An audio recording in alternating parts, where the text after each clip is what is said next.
Sugar ફેક્ટરીમાંથી નીકળતી કાળી રાખનો વિરોધ કરવામાં આવી રહ્યો છે। સેંકડો મહિલાઓ રેલી સાથે મામલતદાર કચેરીએ પહોંચી અને આ વિરોધ નોંધાવવામાં આવ્યો છે। મામલતદાર મારફતે જીપીસીબીને લેખિત આવેદનપત્ર આપવામાં આવ્યું છે। સુગર ફેક્ટરી જે છે તે ફેક્ટરીમાંથી ઉડતી કાળી ભૂકીથી વ્યાપક પ્રદૂષણ ફેલાઈ રહ્યું છે। રહેણાંક વિસ્તારો ઘરોની આગાસી પર કાળી રાખનું સામ્રાજ્ય જોવા મળી રહ્યું છે।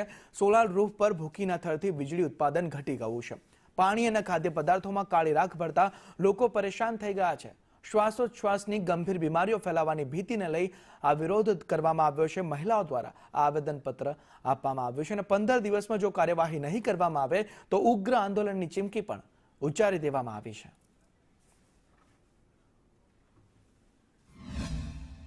જે અમારે એક સુગર ફેક્ટરી શરૂ થઈ છે જે ઘણા વર્ષોથી બંધ હતી હમણાં, અને એ ફેક્ટરી ચાલુ થવાને કારણે તેને ભૂંગળામાંથી કાળી ભૂકી ઉડે છે, જેને કારણે તાલાલાના બહેનોને બહુ જ તકલીફ પડે છે।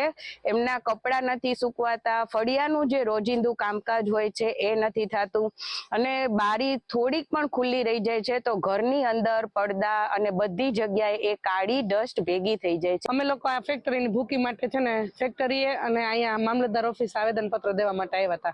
અમે લોકોએ શાંતિથી એ લોકોને આવેદનપત્ર આપ્યું ને અમારી સમસ્યા હતી એને અમે એને કીધું છે, અને અમને એ લોકોએ 2 તારીખ સુધીની તારીખ આપી છે કે 2 તારીખ સુધીમાં અમે લોકો આમાં કાંઈક ને કાંઈક કરી લેશું અને તમને ભૂકી ઉઠતી બંધ થશે।